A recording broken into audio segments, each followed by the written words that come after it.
Hello students, welcome to Magnet Brains. मैं रूपाली वर्मा आ गए हम फिर से नया कुछ लेकर। आज का नया शुरू करने से पहले हम आपको ये बता दें, जैसा कि आप पीछे देख ही रहे हैं कि ये है Magnet Brains test paper series. ये आपको टोटल 100% फ्री दिया जा रहा है। तो अब आप ये सोच रहे हो कि ये टेस्ट पेपर आपको 100% फ्री मिल रहे हैं, चलो फटाफट देख लेते हैं। बिल्कुल भी परेशान नहीं हुई है। हमारे चैनल यानी मैग्नेट ब्रेन्स पे आपको 100% सब कुछ फ्री मिलता है। ये नहीं कि सिर्फ ये टेस्ट पेपर आपको फ्री मिल रहे हैं। यहाँ पे आपको कोई भी चैप्टर देखना है, कोई टॉपिक देखना है, कोई भी चीज देखनी है, किसी भी क्लास की देखनी है, यानी कि क्लास किंडरगार्टन से लेकर क्लास 12 तक, हिंदी बोर्ड, आपका state board, Hindi medium, English medium, olympiad, NTSC, सभी कुछ 100% फ्री मिलता है। इसके लिए आपको कुछ भी पेमेंट नहीं करना पड़ता। हम कभी ऐसा नहीं करते कि हमने 2 वीडियोस आपको दिखाए, उसमें आपने 2 टॉपिक समझ लिए, अब आगे का जब आपको टॉपिक समझना है तो आपसे बोले कि आपको कुछ पे करना पड़ेगा तब आप देख पाओगे। ऐसा कुछ नहीं है। आप कोई भी वीडियो कितनी भी बार जब चाहें देख सकते हैं, 100% फ्री है। अब आते हैं आज के वीडियो पे। आज का वीडियो जैसे आप देख रहे हैं कि ये हमारा टेस्ट पेपर सीरीज है for class 4 to 12 all subject. तो ये आपको 100% फ्री दिया जा रहा है। क्लास 4 से लेकर 12 तक सभी सब्जेक्ट के ये आपके पर चैप्टर जो है आपका ये टेस्ट पेपर सीरीज इशू किया जा रहा है आपको। तो ये हम क्यों कर रहे हैं? देखिए, आपके बहुत सारे टेस्ट एग्जाम्स होते रहते हैं, तो उस बीच आप रिवीजन भी करते रहते हैं। तो अब आपको एक पल को ये डाउट लगता है, पता नहीं मेरा रिवीजन कंप्लीट हुआ नहीं हुआ, क्या है, मुझे समझ में आया कि नहीं आया। तो बस ये सीरीज ये आपको चेक करने के लिए। अब आप कैसे चेक करोगे? इसमें तो हम आपके लिए आंसर्स भी लेकर आ रहे हैं। नहीं, आपको ये टेस्ट पेपर 2 दिन पहले इसका पीडीएफ इशू करा दिया जाता है। आप इसको हमारे कम्युनिटी पोस्ट पे लिंक डाउनलोड कर सकते हैं। आप पूरे टेस्ट पेपर को, सीरीज को, जितना भी आपके टेस्ट पेपर मिलते जा रहे हैं हर सब्जेक्ट के, आपको 2 दिन पहले, जिस दिन भी सोल्यूशन आएगा उससे 2 दिन पहले आपको इसका पीडीएफ मिल जाएगा। उस पीडीएफ को आप सॉल्व करके रखिए। 2 दिन बाद इसका सोल्यूशन लेकर हम आपके पास आ जाएंगे, जैसे आज हम आए हैं सोल्यूशन लेके। तो कौन सा है ये अभी हम बताते हैं। तो आपने अभी तक इसको सॉल्व कर लिया होगा क्योंकि आपको 2 दिन पहले ये मिल चुका है। तो अब ये कौन सा है, क्या है, ये अब हम देखते हैं। तो आज की जो हमारी क्लास है वो है class 9th Hindi course B. पूरक पुस्तिका हमारी है संचयन भाग 1। इसका अध्याय है 5वां, हामिद खां। आप सभी को मिल चुका है टेस्ट पेपर, सॉल्व कर चुके होंगे। आपको पता है कि इसमें आपका ऑब्जेक्टिव सब्जेक्टिव दोनों तरह के प्रश्न हैं। क्वेश्चन पेपर हमारा जो शुरू हो रहा है वो है हमारे ऑब्जेक्टिव क्वेश्चन से। तो ऑब्जेक्टिव क्वेश्चन में पहला प्रश्न क्या है हमारे पास? हामिद खां ने किस भाषा में अब्दुल को आदेश दिया? कौन सी भाषा में उसने बोलकर अब्दुल को बोला था कि जो कमांड दे रहा था वो? उर्दू में, फारसी में, अरबी में या पश्तो में? तो उसने जो भाषा बोली थी वो थी पश्तो भाषा में उसने अब्दुल को आदेश दिया था कार्य करने के लिए। प्रश्न संख्या 2 है, लेखक तक्षशिला में किस लिए चिंतित था? लेखक तक्षशिला में किस चीज के लिए बहुत चिंतित हो रहा था? दंगों की भड़कती आग देखकर, दंगों में स्वयं के प्राणों को संकट में देखकर, भोजन और पानी के अभाव के कारण या आतंकी हमले से? तो सही ऑप्शन है वो था भोजन और पानी के अभाव के कारण। अब वो अखबार में तो तब चिंतित हुआ था जब वो तक्षशिला में, जब अखबार में तब था कि जब वो दिल्ली में बैठा, मुंबई में बैठा हुआ था, दिल्ली में बैठा था, तब वो चीज वहां पे चिंतित हो रहा था। लेकिन यहां जब वो तक्षशिला में था, क्वेश्चन को ध्यान दीजिए, तक्षशिला में किस लिए चिंतित था? वो बहुत तेज, उसको भूख लगी थी, प्यास लगी थी और उसे कहीं खाने को नहीं मिल रहा था, इसलिए वो बहुत परेशान था। तब उन्हें जो है ये हामिद खां की दुकान मिली थी, वहां चले गए थे खाना खाने के लिए। तो वहां पर जब थे तब वो भोजन पानी के लिए चिंतित थे। लेखक को तक्षशिला में आग लगने की खबर सुनकर किसकी याद आई थी? जब उन्होंने तक्षशिला में आगजनी की बात सुनी थी तो वो उन्हें किसकी याद आ गई थी? हामिद खां की, तक्षशिला के खंडरों की, हामिद खां की दुकान की या उपरोक्त सभी की? तो जाहिर सी बात है उन्हें बात याद आई थी हामिद खां की, कि जब वो तक्षशिला गए थे तो किस तरीके से जब वो भूख प्यास से तड़प रहे थे तो हामिद खां के उन्हें खाना भी मिला था, पानी भी मिला था और एक अच्छा मित्र भी मिला था। प्रश्न संख्या 4 है, लेखक को अचानक ही हामिद खां की याद क्यों आई? कैसे उनको हामिद खां की याद आ गई थी? तक्षशिला के सांप्रदायिक दंगों की खबर सुनकर, मालाबार के दंगों की खबर सुनकर, हामिद खां का पत्र पढ़कर या हामिद खां का चित्र देखकर। तो क्या हुआ था, उन्होंने क्या तक्षशिला की में सांप्रदायिक दंगों की खबर को सुना था कि वहां पर सांप्रदायिक दंगे भड़क चुके हैं। यही खबर सुन के उन्हें हामिद खां की याद आ गई थी। नेक्स्ट क्वेश्चन है क्वेश्चन नंबर 5। हामिद खां किस प्रकार का व्यक्ति था? वो किस प्रकार के व्यक्ति थे? भावुक और मिलनसार, स्नेही और चालाक, विद्वान और समझदार, क्रूर और कट्टरपंथी। तो वो कैसे व्यक्ति थे? वो एक भावुक और मिलनसार व्यक्ति थे, क्योंकि वो किस तरीके से समझते हैं कि आपका हिंदुस्तान में किस तरीके से लोग मिलनसार तरीके से रहते हैं, हिंदू मुसलमान में कोई इतना भेद नहीं करते, ये जान के वो बहुत ताज्जुब में आ जाते हैं। और मिलनसार थे कि एक हिंदुस्तानी व्यक्ति को भी उन्होंने बहुत ही अच्छे से आवभगत करी, खाने पीने को दिया और उनसे अंत में पैसे भी नहीं लिए थे। तो वो सारी चीजें। प्रश्न संख्या 6 है, जब लेखक तक्षशिला के खंडरों को देखने गया था तो लेखक किस वजह से परेशान हो गया था? कौन सी वजह से परेशान हुए? भूख के कारण, कड़कड़ाती धूप के कारण, होटल न मिलने के कारण या उपरोक्त सभी? तो सही है, वो उपरोक्त सभी के लिए परेशान हुए थे। उन्हें भूख भी लगी थी, बहुत तेज धूप भी थी और उन्हें कहीं होटल भी नहीं मिल रहा था कि जहां बैठकर वो खाना खा सकें। इन सभी परेशानियों से वो परेशान थे। प्रश्न संख्या 7 है, अंगीठी के पास कैसा व्यक्ति बैठा हुआ था? डिस्क्रिप्शन दिया ना, अंगीठी के पास एक व्यक्ति बैठा हुआ था। वो किस तरीके का था? एक अधेड़ उम्र का पठान था, एक युवक था, एक बच्चा था, दुकान का नौकर था। तो सही ऑप्शन क्या है कि एक अधेड़ उम्र का पठान बैठा हुआ था अंगीठी के पास में। प्रश्न 8 है, आगजनी से कवि का क्या तात्पर्य है? अब उन्होंने आगजनी शब्द का इस्तेमाल किया था, तो उससे मतलब क्या कहना चाह रहे थे वो? आतंकवादी हमले से लगी आग, युद्ध में हवाई हमले से लगी आग, उपद्रवियों द्वारा लगाई गई आग या जंगल के द्वारा फैली आग? तो वहां पे आगजनी से तात्पर्य था उपद्रवियों द्वारा लगाई गई। आतंकवादी नहीं, जो उपद्रवी रहते हैं ना, कि जराबाद पे उन्होंने कहीं का घर जला दिया, कुछ कर दिया, उनके द्वारा जो आग लगाई जाती है उनसे तात्पर्य था। प्रश्न संख्या 9 है, लेखक के पूछने पर कि खाने को कुछ मिलेगा तो हामिद खां ने क्या कहा? जब लेखक ने पूछा कि खाने को कुछ मिलेगा तब हामिद खां ने क्या चीज कही थी? केवल चपाती है, केवल सब्जी या गोश्त का मसालेदार शोरबा है, चपाती और गोश्त या सब्जी का मसालेदार शोरबा है, लेखक दूसरे देश से आया इसलिए उसके पास कुछ नहीं है। तो सही ऑप्शन क्या था? उन्होंने बोला था कि उन्हें चपाती, गोश्त या सब्जी का शोरबा यहां पर मिलेगा। प्रश्न संख्या 10 है, तक्षशिला कहां है? जिस तक्षशिला की बात हो रही है वो कहां पर है? भारत में, पाकिस्तान में, बांग्लादेश में या नेपाल में? तो वो कहां पर है? वो है पाकिस्तान में, क्योंकि दूसरे देश गए थे वहां पे तक्षशिला खंड। तो कहां पर है ये? पाकिस्तान में। प्रश्न संख्या 11 है, हामिद खां ने किस प्रकार स्वयं को याद करने के लिए कहा? जब अंत में जाने लगते हैं तो उन्होंने पैसे लेने के लिए भी मना कर दिया कि हम पैसे नहीं लेंगे, लेकिन उनको अपने याद किस तरीके से आप याद करोगे ये भी एक सजेशन दिया था। कैसे बोला था? अच्छे मित्र के समान, एक पाकिस्तान नागरिक के समान, एक भाई के समान, एक मददगार के समान। तो उन्होंने क्या बोला था कि आप मुझे एक भाई के समान याद रखिएगा, क्योंकि भाई हम भारत पाकिस्तान एक भाई ही तो हैं, भाई एक ही से तो दो टुकड़े हुए तो भाई भाई तो हुए ना। तो उन्होंने वही बोला था कि आप एक भाई के समान मुझे हमेशा याद रखिएगा।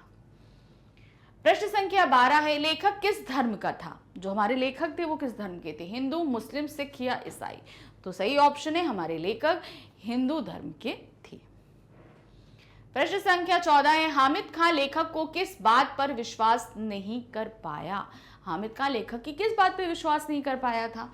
हिंदू होने की बात पर, भारतीय होने की बात पर, बिना किसी की परवाह किए मुस्लिम होटल में चले जाने की बात पर? इनमें से कोई नहीं। तो सही ऑप्शन क्या था? बिना किसी की परवाह किए मुस्लिम होटल में चले जाने की बात। उन्हें इस चीज में बड़ा अचरज हुआ कि एक हिंदू होते हुए भी वो अपने देश में किसी भी मुस्लिम होटल में बिना बेपरवाह किए कि वो एक मुस्लिम होटल है वहां पे जाके वो खाना खा लेते हैं। इस बात को सुन के उन्हें बड़ा ताज्जुब हुआ था। प्रश्न संख्या 15 है, लेखक ने हामिद खां के भोजन के पैसे क्यों नहीं लिए? भाई पैसे तो लेखक ने खाना तो खा लिया और जब वो पैसे देने लगे तो हामिद खां ने मना कर दिया। क्यों नहीं लिए थे उन्होंने, क्या कारण था? क्योंकि अब वे दोस्त बन गए थे, दोनों दोस्त हो गए थे इसलिए। क्योंकि लेखक भारत से आया था इसलिए नहीं लिए। क्योंकि हामिद खान लेखक को अपना मेहमान मान रहा था। क्योंकि लेखक ने उससे बहुत प्यार से बात की थी। तो सही ऑप्शन क्या है? क्योंकि हामिद खान लेखक को अपना मेहमान मान रहा था कि भाई वो दूसरे देश से आए, हमारे देश के मेहमान हैं, तो इसलिए वो अपने मेहमान से किसी भी तरह का पैसा नहीं लेंगे। हमारे घर में कोई गेस्ट आता है, रहता है, खाता है, तो हम क्या पैसे लेते हैं?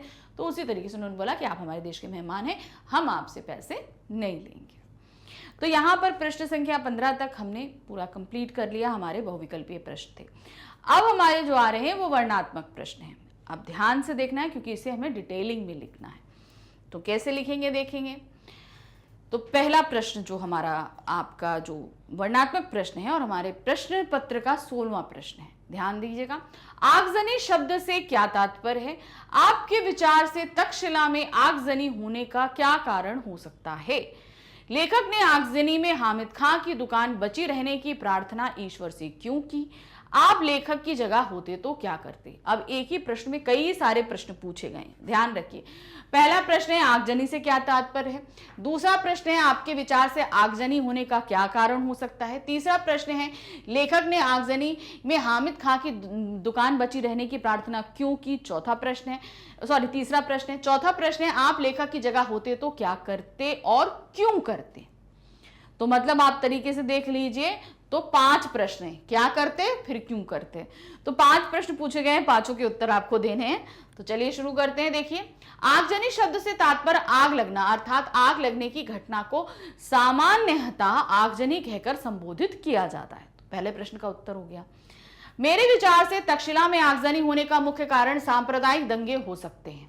दूसरा, क्यों, क्या कारण हो सकता है? वहां हिंदू और मुसलमानों के बीच आपसी मेल जोल लगभग नहीं के बराबर है। तो दूसरा प्रश्न का आंसर यहां तक हो गया हमारा। फिर उसके बाद आते हैं, हामिद खां बात से स्पष्ट किया गया है कि तक्षशिला में हिंदू एवं मुसलमानों के बीच बहुत गहरा अंतर है और वे एक दूसरे से विश्वास नहीं करते। आपसी भाईचारे की भावना की कमी सांप्रदायिक दंगों की प्रमुख वजह होती है। इसीलिए कहा जा सकता है कि तक्षशिला सांप्रदायिक वातावरण बिगड़ने के कारण ही आगजनी हुई। तो यहां पर आपने देख लिया, पहला प्रश्न हमने दे दिया, फिर कारण दूसरा आपको हमने यहां पर दे दिया। फिर उसके बाद आते हैं, क्या है? तक्षशिला प्रवास के दौरान हामिद खां ने लेखक की गहरी आत्मीयता स्थापित हो गई थी। दोनों के बीच थोड़े समय में ही लगाव अत्यधिक बढ़ गया था। यही कारण था कि हामिद खां ने लेखक के खाने के पैसे भी नहीं लिए। इसी आत्मीयता के भाव के कारण ही लेखक को हामिद खां से स्नेह एवं लगाव हो गया। वह हामिद खां का शुभचिंतक बन गया। इसी कारण उसने आगजनी में हामिद खां की दुकान बची रहने की ईश्वर से प्रार्थना की। यदि मैं लेखक की जगह होता तो मैं भी वही करता जो लेखक ने किया।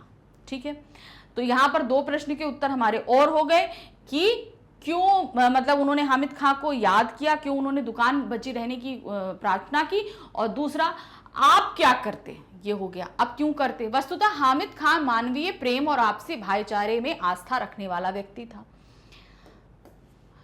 वह मानवीय संबंधों को महत्वपूर्ण मानता था। अतः ऐसे व्यक्ति के प्रति मेरे किसी भी व्यक्ति में सहानुभूति एवं प्रेम उमड़ सकता है। तो क्यों करते, क्यों किया आपने? क्योंकि वो एक अच्छा व्यक्ति था, तो किसी भी व्यक्ति के दिल में ये भाव पनप सकते थे। तो जो हमारे सामने 5 क्वेश्चन थे, 5 क्वेश्चन के आंसर हमने इस तरीके से दे दिए। चलिए देखते हैं नेक्स्ट क्वेश्चन क्या है। प्रश्न संख्या 17, लेखक की बातों का हामिद खां के मन पर क्या प्रभाव पड़ा? हामिद खां ने लेखक की खातिरदारी कैसे की? 2 प्रश्न पूछे गए, लेखक की बातों का हामिद खां के मन पर क्या प्रभाव पड़ा, और दूसरा हामिद खां ने लेखक की खातिरदारी किस प्रकार करी। तो क्या है इसमें? हामिद खां की दुकान से लेखक खाना खाकर तक्षशिला के खंडर देखने चला गया। उसके बाद लेखक ने हामिद खां को कभी नहीं देखा, पर हामिद खां की आवाज तथा उसके साथ बिताए क्षण लेखक के दिल में आज भी ताजा है। लेखक बताता है कि हामिद खां की हंसी आज भी उसके दिल में बसी हुई है। तक्षशिला सांप्रदायिक दंगों की आग में हामिद खां और उसकी वह दुकान, जिसने मुझ जैसे भूखे को दोपहर में छाया और खाना देकर मेरी भूख को संतुष्ट किया था, बची रहे। मैं यही प्रार्थना अब भी कर रहा हूं। इस बात से पता चलता है कि हामिद खां की छाप लेखक के दिल पर सालों साल पड़ी रही। लेखक के मन में हामिद खां के प्रति अत्यधिक सम्मान था तथा दंगों के समय उसकी चिंता थी। तो दोनों ही हमने दे दिया यहाँ पर कि कैसे उन्होंने खातिरदारी करी थी, ये बात भी हो गई, और उसके हामिद खां के मन में क्या प्रभाव पड़ा था खातिरदारी से, ये भी हमने यहाँ पर दे दिया था। नेक्स्ट क्वेश्चन है क्वेश्चन नंबर 18। हामिद खां लेखक की किन बातों से आश्चर्यचकित हो गए? हामिद खां लेखक की कौन सी बातों से बहुत ज्यादा आश्चर्यचकित हो गए थे जब उन्होंने बताया था कि हिंदुस्तान में जो है हम किसी भी मुस्लिम होटल में खाना खाने या बहुत अच्छी बिरयानी या चाय पीनी हो तो हम मुस्लिम होटल में चले जाते हैं, वही चीज। तो यहाँ पर क्या दिया है, लेखक जब हामिद खां को बताया कि भारत में हिंदू मुसलमान के संबंध बहुत अच्छे हैं तो हामिद खां आश्चर्यचकित हो गए, क्योंकि पाकिस्तान में मुसलमानों को अत्याचार करने वालों की संतान समझा जाता था। लेखक ने बताया कि भारत में हिंदू मुसलमान मिलकर रहते हैं, वे एक दूसरे के त्योहारों में सम्मिलित होते हैं तथा इनके बीच दंगे नहीं के बराबर होते हैं। मुसलमानों की मस्जिद हिंदुओं के निवास स्थान के पास ही स्थित रहती है। इन सब बातों पर हामिद खां को विश्वास नहीं हो रहा था। इसके अतिरिक्त हामिद खां इस बात से भी आश्चर्यचकित था कि लेखक हिंदू होकर भी इतने अच्छे ढंग से एक मुसलमान से बात कर सकता है, कि कितने अच्छे से वो बात कर रहे थे। मुस्लिम होटल में खाना खाने से उसे कोई झिझक नहीं है। लेखक द्वारा हिंदू मुसलमान की एकता भरी बातें सुनकर हामिद खां को विश्वास हो गया था, इसीलिए उन्होंने कहा कि वह उनके मुल्क में आकर यह सब देखना चाहते हैं। हामिद खां ने ये सब पाकिस्तान में नहीं देखा, इसीलिए उसे लेखक की बातों पे आश्चर्य हो रहा था। मतलब हिंदू मुसलमान किस तरीके से मिलकर रहते हैं, सब कुछ करते हैं, खाना भी एक दूसरे के यहाँ खाते हैं, एक दूसरे के त्योहारों में शामिल होते हैं, मस्जिदें हिंदू मोहल्ले में होती हैं, मंदिर जो है मुसलमान मोहल्ले में होते हैं। तो ये सभी की जो ने बड़े आश्चर्यचकित कर रहा था कि कैसे ये सब चीजें होती हैं, क्योंकि उन्होंने ये सारी चीजें कभी भी ये जो है अपने यहाँ नहीं देखी थी, मतलब पाकिस्तान में नहीं देखी थी। इसीलिए उन्होंने यहाँ आने का भी कहा कि मैं वहां पे आऊंगा और ये सारी चीजें देखूंगा जरूर, इसीलिए उनको आश्चर्य हो रहा था। नेक्स्ट क्वेश्चन है क्वेश्चन नंबर 19। हामिद खां के अनुसार पाकिस्तान में हिंदू मुसलमानों के संबंधों में क्या अंतर था, क्या यह उचित है? तो हामिद खां ने पाकिस्तान में हिंदू मुसलमानों में क्या अंतर था ये बताना है, और जो अंतर है क्या वो उचित है या नहीं, ये आपको अपना मत प्रस्तुत करना है। हामिद खां के अनुसार पाकिस्तान में हिंदुओं द्वारा मुसलमानों को अत्याचार करने वालों की संतान समझा जाता है। हिंदुओं द्वारा हिंदू मुसलमानों में बहुत दूरियां थी। पाकिस्तान में हिंदू मुसलमान एक दूसरे के त्योहारों में सम्मिलित नहीं होते। वहां ना कोई हिंदू मुस्लिम होटल में खाना खाता है और ना ही कोई मुस्लिम हिंदू दुकान पर जाता है। इस दुनिया में उन्हें शैतानों की तरह छुप छुप कर चलना पड़ता है। अतः हामिद खां के अनुसार दोनों समुदायों में यह अंतर बहुत अधिक था। किसी भी जाति, धर्म, समुदाय या नस्ल के मनुष्यों के बीच भेदभाव करना, असमानता स्थापित करना ईश्वरीय इच्छा के विपरीत है। अब यहाँ पे आप अपने भाव स्पष्ट कर रहे हैं। ईश्वर ने सभी मनुष्यों को एक समान बनाया है, हमने उनमें विभाजन उत्पन्न किया है। सभी मनुष्य एक ही ईश्वर की संतान हैं, अतः उनके बीच किसी भी तरह का भेदभाव किया जाना किसी भी तरह से उचित नहीं हो सकता है। तो यहां पर जो भेदभाव था पाकिस्तान में वो हमने बताया। फिर आपके जो तर्क है वो अब जो पाकिस्तान में था वो तो आप ऐसे ही लिखोगे, लेकिन जो तर्क है उसे आप अपने हिसाब से उचित नहीं है, उचित है या नहीं है, उस पर आप तर्क दोगे और उसमें अपने विचार रखो। जरूरी नहीं कि ये जो लाइंस लिखी है मैंने यही लिखी है, आप अपने विचार बता सकते हैं कि ये क्यों नहीं होना चाहिए, किस लिए नहीं होना चाहिए, ये सारी चीजें। अब हम आते हैं हमारे लास्ट क्वेश्चन नंबर 20 पे। क्या है, किस पर धौंस जमाकर या मजबूर करके प्यार मोल नहीं ले सकते? इस कथन से आप कहां तक सहमत हैं, उदाहरण सहित उत्तर दीजिए।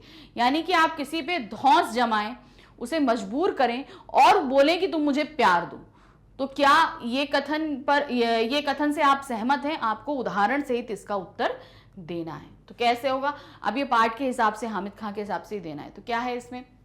हामिद खां पाठ का लेखक पाकिस्तान में तक्षशिला के पौराणिक खंडर देखने के दौरान भूख लगने पर खाने का होटल खोजते हुए जब हामिद खां के होटल पे पहुंचा तो हामिद खां को यह विश्वास नहीं हुआ कि एक हिंदू व्यक्ति मुसलमानी होटल में खाना खाने आया है। लेखक से बातचीत के क्रम में हामिद खां को इस बात पर आश्चर्य होता है कि भारत में हिंदू एवं मुसलमान आपसी मेल जोल से अत्यंत सौहार्दपूर्ण वातावरण में साथ साथ रहते हैं। उसे यह जानकर भी हैरानी हुई कि भारत में हिंदू बढ़िया चाय पीने या पुलाव खाने के लिए मुसलमानी होटलों में जाते हैं। हामिद खां की इस बात पर विश्वास इसलिए होने लगा क्योंकि लेखक स्वयं हिंदू होते हुए भी स्वेच्छा से एक मुसलमानी होटल पर खाना खाने आया हुआ था। इसी प्रसंग में हामिद खां कहता है, किसी पर धौंस या अधिकार जमाकर यानी बलपूर्वक या उसे मजबूर करके उसका प्यार प्राप्त नहीं किया जा सकता। तो यहाँ पर जैसे हम लोग वहाँ पाकिस्तान में क्या होता है, मुसलमान जो है हिंदुओं पे धौंस जमा करके उनका प्यार पाना चाहते हैं, ऐसा नहीं होता। यहाँ पर प्यार क्या होता है, आपसी सौहार्द से होता है। तो ये सारी जानने के बाद ही हामिद खान ने ये लाइन बोली थी। यह आंतरिक भावना है जिसे केवल दिल देकर उसका विश्वास जीत कर ही प्राप्त किया जा सकता है। हामिद खान लेखक से कहता है, आप प्रेम पूर्वक मेरे होटल में खाना खाने आए हैं, इस प्रेम को मेरे दिल पर भी प्रभाव पड़ा है। कहने का आशय यह है कि लेखक द्वारा दिखाए गए अपनेपन की भावना के कारण ही हामिद खां के अंदर भी लेखक के लिए प्रेम एवं अपनापन उमड़ा। प्रेम को केवल प्रेम के बल पर ही प्राप्त किया जा सकता है, इस विचार से मैं पूरी तरह सहमत हूं। तो यहां पर क्या था, हम किसी पर बहुत अधिकार जमाएं, धौंस जमाएं कि नहीं तुम मुझे प्यार करो, नहीं। हम अगर प्यार पाना चाहते हैं, हमें उस व्यक्ति को पूरा प्यार और सम्मान देना पड़ेगा, तब वो सामने वाला व्यक्ति हमें प्यार और सम्मान देगा। जैसे लेखक ने किया, लेखक एक मुसलमानी होटल में पहुंचे, वहां प्यार सम्मान से उन्होंने खाना मांगा, वो उसने पूरे प्यार सम्मान से उन्हें खाना दिया। तो यहाँ पर हम अधिकार जमाएं, धौंस जमाएं और बोले कि नहीं तुम हमारी इज्जत करो, हमसे प्यार करो, तो ये नहीं हो सकता। तो यहाँ पर ये सारी चीजें आपसी प्रेम पे ही डिपेंड होती है। तो ये जो हमारा चैप्टर था हामिद खां, इसका टेस्ट पेपर हमने यहाँ पर समाप्त किया। आप सभी को अच्छी तरह समझ में आ गया होगा किस तरीके से हमें प्रश्नों के उत्तर देने हैं। तो ये सभी चैप्टर्स के आ रहे हैं, तो आपको ये आइडिया हो गया होगा कि हम किस किस तरीके से हमसे क्वेश्चंस पूछे जाएंगे और उनके उत्तर किस किस तरीके से देंगे। तो हमारा ये जो चैनल है मैग्नेट ब्रेन्स, इसके अलावा हमारा एक और चैनल है मैग्नेट ब्रेन्स हिंदी। इसमें हिंदी मीडियम के जितने भी आपके सब्जेक्ट्स हैं उन सभी के वीडियोस दिखाए जाते हैं। तो आपके जानने में जितने भी स्टूडेंट जो हिंदी मीडियम में पढ़ते हो, आपके फ्रेंड्स में, आपके आस पड़ोस में, आपके रिलेटिव में, तो उनको ये बताइए कि आपको अगर पढ़ने में कोई भी परेशानी हो रही है तो आप हमारे इस चैनल मैग्नेट ब्रेन्स हिंदी पे आइए और अपनी परेशानी का निराकरण करिए।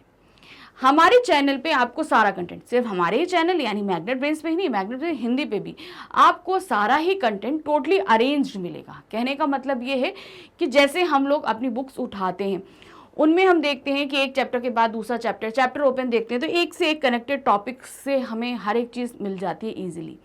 उसी तरीके से हमारे चैनल पे भी आपको हर एक चीज़ टोटली अरेंज्ड मिलेगी। कहने का मतलब है आपका क्लास वाइज, सब्जेक्ट वाइज, फिर उसके बाद book wise, chapter wise, topic wise हर एक चीज़ टोटली अरेंज्ड है।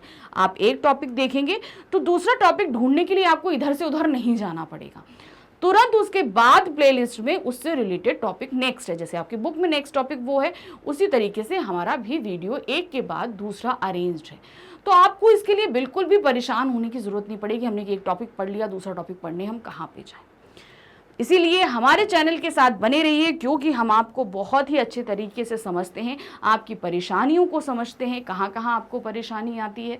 तो सभी कुछ इन्हीं परेशानियों को ध्यान में रखते हुए हम अपने वीडियोस अपने चैनल पे वर्क करते हैं, ताकि आप इजीली हर एक चीज़ कर सकें। तो हमारे चैनल को लाइक, सब्सक्राइब, शेयर ज़रूर कीजिएगा। Thank you for watching.